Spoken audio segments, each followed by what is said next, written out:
So here we go with the Maiden flight. I'm pretty pleased with how this thing turned out. I did a test hover and a bit of line of sight flying with this before this flight, but this is the first um, flight in the goggles for this, and it turned out really well. It handles amazingly, actually. This is with T-Motor 5143 props. Biggest surprise for this build is that the motors are really hungry. Don't get the greatest flight times on these props and motor combination. Get about 3 to 3 minutes 15 seconds.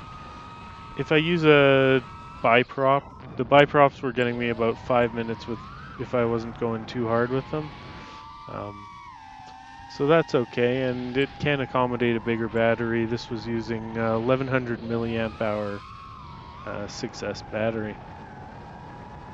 As for the rest of the components, the receiver seems great. It's my first time using TBS Crossfire, and the range seemed not to be an issue.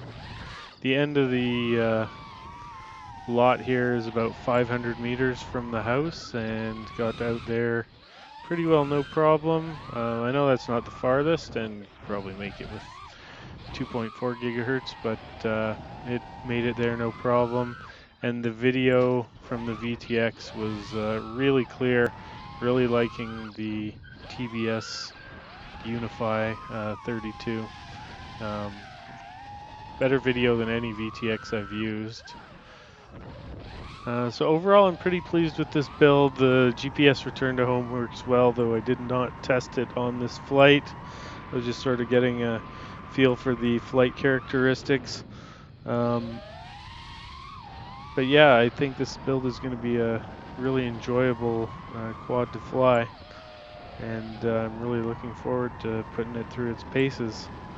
It flies as well, if not better, than its 4S counterpart that's now living in a lake. So that's pretty well all I could ask for. So thanks for watching the build video and checking this out. Hope you enjoyed it, and happy flying.